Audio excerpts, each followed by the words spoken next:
جیسے ایک مسئلہ آتا ہے نا، دیکھیں اللہ تعالیٰ نے تو یہ عورت کی حفاظت کے لیے مرد کو جو ہے وہ رکھا ہے کہ مرد اس کی حفاظت کرے، مرد اس کا خیال کرے. کئی دفعہ شوہر کا انتقال ہو جاتا ہے، ٹھیک ہے، یہ ہم ویسی میں بات کر رہا ہوں، یہ میں اس کے ابھی اس پہ نہیں جا رہا ہوں، لیکن پھر عورت کو بچے سنبھالنے کے لیے اس کے لیے پھر اس بیچاری کو کام کرنا پڑتا ہے، باہر نکلنا پڑتا ہے، زمانے کے تھپیڑے کھانے پڑتے ہیں، ٹھیک ہے، زمانے کے بہت عجیب عجیب حالات سے گزرنا پڑتا ہے اس عورت کو. تو وہ والی مجبوری بھی بیچ میں، اس پہ ہم تھوڑی دیر کے بعد واپس جائیں گے. ادھر پہلے شور کیا، پہلے شور نہیں جی، نوید صاحب نہیں رک رہے بھائی جی. نوید صاحب، مفتی نوید عباسی صاحب شوہروں کے حقوق کے بارے میں آپ لوگوں کو آگاہی دیں گے. پین کاپی لے کے بیٹھ جائے جی.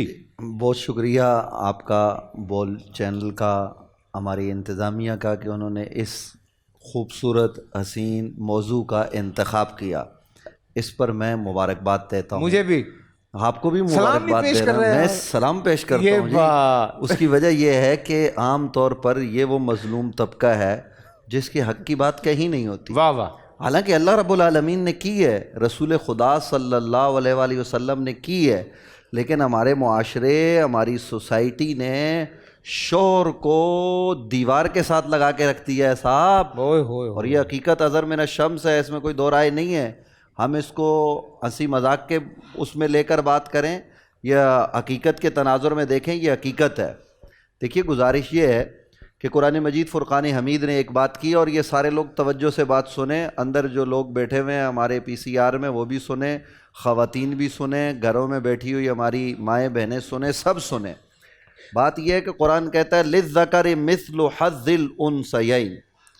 جو مرد ہے وہ دو عورتوں کے برابر ہے اور دو عورتیں مرد کے برابر ہیں. یعنی یہ تو اس کے باب میں ہے جو وراثت کا مسئلہ ہے، لیکن صرف وراثت میں ہی نہیں. آپ ذرا دیکھیے کہ گواہی کا باب ہے، تو گواہی کے باب میں مرد ایک ہے، عورت اگر گواہی دے گی تو دو دیں گی. آج تو ہم برابری کی بات کرتے ہیں نا، تو پھر اسلام پر بھی چڑھ دوڑتے ہیں اس معنی میں کہ جناب عورت کو حقوق نہیں دیے. صاحب عورت کے حقوق ہیں، لیکن ہم اس وقت ان پر بات نہیں کر رہے، وہ بات ہم کر چکے ہیں. بات بنیادی طور پر شوہر کے حوالے سے ہو رہی ہے. یہ میں حدیث گوش گزار کر رہا ہوں. نبی علیہ السلام نے فرمایا کہ اگر اللہ کے علاوہ کسی کو سجدہ کرنا جائز ہوتا تو میں عورتوں سے کہتا کہ وہ اپنے شوہروں کو سجدہ کریں. اگر ہوتا تو جی، یعنی یہ اگر کا لفظ استعمال کر کے، بہت بڑا لفظ ہے یہ بتایا جا رہا ہے. یہ جو عام طور پر ہمارے معاشرے میں شوہر کو مجازی خدا کہا جاتا ہے، یہ کہنا نہیں چاہیے، یہ کہنا درست نہیں ہے. یہ مسئلہ شرعی ہے کہ مجازی خدا کہنا درست نہیں ہے، عام طور پر غلط العام ہے.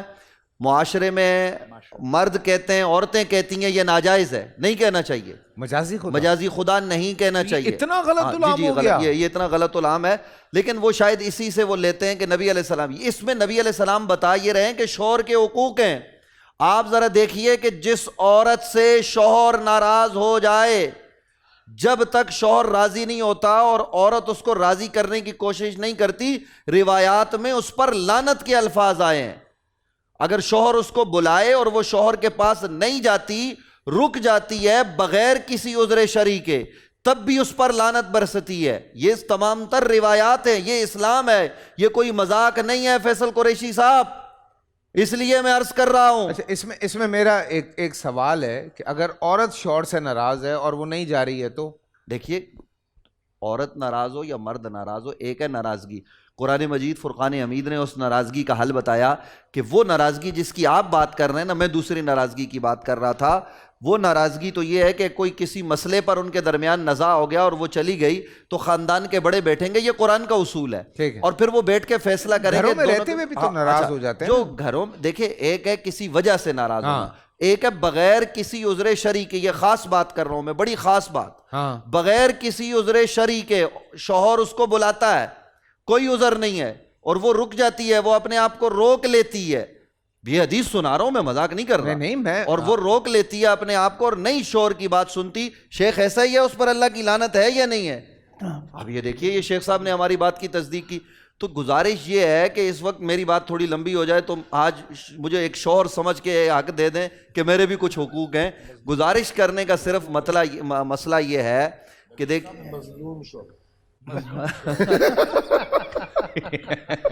علامت صاحب بھی آج ہمارا یہ چیلنج ہے, پاکستان میں 80% شوہر مظلوم ہے, آپ سمیت. ہاں بھائی, اگر بیوی ناراض ہو رہی ہے تو محبت میں ناراض ہو ری ہے نا, کوئی اس کو شوق تھوڑی ہے. اصل میں مفتی صاحب جو بات نہیں کر پا رہے نا وہ ہم سے کروا رہے ہیں, ہم دبنگے کر دیتے ہیں. میں انیف بھائی کو جانتا ہوں میں, یہ وہ بندہ ہے جو پچھلے 17 دنوں سے سب کے ساتھ جوکیں کر رہے ہیں. تو آج دیکھیں آج پھنسے ہیں, آپ پھنسے ہیں نا مظلوم. نہیں میرا سوال سن لیں. دیکھیں, بیوی محبت میں ناراض ہو جاتی ہے.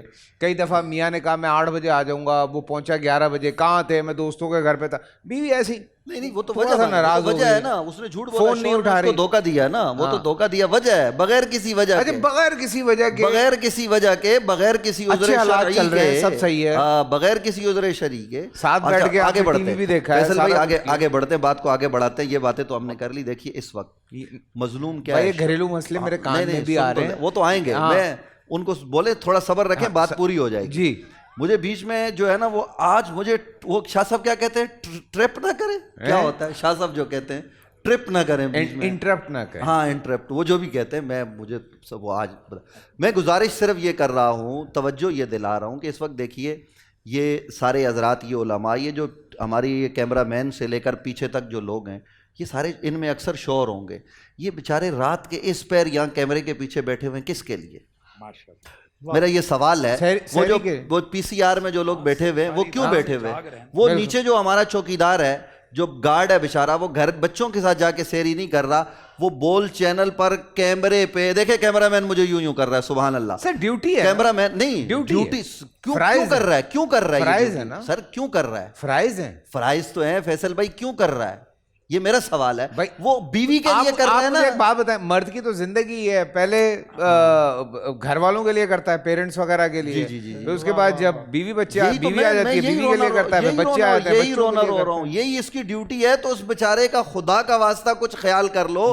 جب وہ اس حال میں تھکا ہارا رات کو صبح پوری رات جاگ کے کما کے آپ کے لیے گھر کا خرچ لے کر پہنچتا ہے, وہ آپ کے سحر و افطار کا انتظام کرتا ہے, عید کے موقع پر کپڑوں کا انتظام کرتا ہے. او خدا کی بندیوں, اللہ کا واسطہ مسکرا کے اس سے بات کر لو, ہنس کے 2 جملے اس کے ساتھ بول لو. یہ میں اپنے ملک کی خواتین سے کہہ رہا ہوں, بیویوں سے کہہ رہا ہوں. اور پھر اگلی بات, اچھا میرا اس میں آج ایسے نہیں ہوگا بھائی. آج چھوٹا سا اس میں ایک سوال ہے. میں نے کہیں سنا تھا کہ جب شوہر گھر جائے تو بیویوں کو چاہیے کہ وہ تیار ہو کے, مطلب بالکل. یہ اچھا دیکھیے یہ فیصل بھائی ایک سیریس بات, یہ جو میں بات کر رہا ہوں نا, اس کو مذاق میں نہ لیں. یہ تو چلو ہم ہنسی مذاق میں, تاکہ ہمارے لوگ بھی تھوڑا اس بات کو محظوظ ہو کے سمجھ لیں. یہ کوئی بات ہم مذاق میں نہیں کر رہے, یہ نبی علیہ السلام کے فرامین ہیں. یہ حکم ہے کہ عورت بناؤ سنگار کرے تو کس کے لیے؟ فیصل قریشی صاحب, آج ہماری خواتین, رونا آتا ہے ہمیں, یہ بات نہیں ہے, ہمیں شریعت کا جو پاس ہے, لحاظ ہے, وہ شادی کے لیے تو تیار ہوتی ہیں, وہ تقریبات میں جانے کے لیے تو تیار ہوتی ہیں, وہ مال میں جانے کے لیے تو تیار ہوتی ہیں, وہ بول کے گیم شو میں آنے کے لیے تو تیار ہوتی ہیں. میں کسی پر اٹیک نہیں کر رہا, لیکن کتنی عورتیں ذرا اپنے دل پر ہاتھ رکھ کے گھروں میں جو میری بات سن رہی ہیں, حلفاً بتائیں کہ وہ کسی ایک دن اپنے شوہر کے لیے تیار ہوئی ہیں کہ وہ آئے گا, ہمیں دیکھ کے مسکرائے گا, خوش ہوگا؟ بالکل. نبی اکرم صلی اللہ علیہ وسلم یہ فرما کے گئے. حضرات صحابہ کرام کا طریقہ کیا رہا ہے؟ ہمیں شریعت کا پاس کرنا ہے, اس کا لحاظ کرنا ہے, اس کو پیش نظر رکھے. خدا کا واسطہ اپنے گھر کو گھر بنائے. شوہر اور بیوی یہ 2 گاڑی کے پہیے ہیں, یہ ملیں گے تو نظام چلے گا. بیوی کا کام ہے گھر کی گھرداری کرنا, اس کی غیر موجودگی میں جو آیتیں پڑھی گئی گھر کی حفاظت کرنا, اس کی عزت و آبرو کی حفاظت کرنا, اور شوہر کا کام ہے کما کے لا کے دینا. لیکن دونوں کے درمیان محبت ہونی چاہیے, کوئی ایک دوسرے کو نیچے نہ گرائے, دوسرا اس کو نہ گرائے. اور آخری جملہ, نبی علیہ السلام نے تو یہ کہا نا کہ سجدہ نہ کرو, لیکن میں یہ کہتا ہوں کہ اگر شوہر کو تھوڑا سا نیچے جھک کے سلام کر لیا جائے. رکوع نہ کہیں, رکوع تو اللہ کے لیے ہے, وہ تو اس کی نماز میں ہے, لیکن جھک کے اگر اس کو سلام کر لیں تو میرے خیال میں وہ خوش ہو جائے گا اور اس کی سارے دن کی تھکاوٹ دور ہو جائے گی. وہ تھکا آ رہا جو گھر جاتا ہے بیچارہ, کیمرہ مین سے لے کر ہمارا پروڈیوسر تک, اور یہ سارے بہت خوش ہو جائیں گے. پروڈیوسر کی تو ابھی شادی ہوئی ہے, وہ سیٹ ہے. لیکن ہاں, لیکن ایک جو اب یہ بات کر رہے تھے, دیکھیں تیار ویار رہیں, خواتین سے اکثر ہی آپ نے سنا ہوگا, ہمارے علماء کرام یہ بار بار یہ بات کہتے ہیں. ریزن یہ ہے کہ جو شوہر ہیں, جو ایسے شوہر ہیں جن کی کل کائنات ان کی زندگی میں جو ہے وہ ایک ایسی عورت ہے جو گھر پہ ہے, اور وہ اگر پیاری لگ رہی ہو, اچھی لگ رہی ہو, تو کتنا اچھا لگتا ہے شوہر کو, اور وہ تیار ہوئی بھی ہو تو اور بھی اچھا لگتا ہے. یہ نہیں کہ شوہر گھر گھسا اس کی اپنی چیخ نکل گئی بندے کی, کی کر رہی ہیں تم. تو مطلب یہ چیز بھی دھیان میں رکھنی ہے آپ نے, کہ مطلب وہ خود بیچارہ تھکا آ رہا, پسینے میں بھرا ہوا گھر پہنچتا ہے, آگے آپ نے پٹی باندھی ہوئی. یہ کچھ لوگوں کی باتیں ہو رہی ہیں. پورا سال انتظار تھا مجھے اس رمضان میں, 30 دن 6 ٹیمز, 12 کنٹیسٹنٹس, کیش کا پاؤں. اب گیم وہ ہوگا جسے آپ کا نہیں ہے, جس نے جو کرنا تھا کر لیا. لاکھوں عوام کو دینے کا ذمہ ہم نے حصہ. شور گونجے گا ہر گلی نکڑ اور دکان. رمضان لیگ بنے گی آپ کی پہچان. نعرہ لگے گا تو پارا چڑھے گا. گیم شو ایسے چلے گا. رمضان لیگ روزانہ شام 7 بجے صرف بول انٹرٹینمنٹ پر. بول انٹرٹینمنٹ کے شوز دیکھنے کے لیے ہمارے چینل کو سبسکرائب کریں اور بیل آئیکن پر کلک کرنا نہ بھولیں.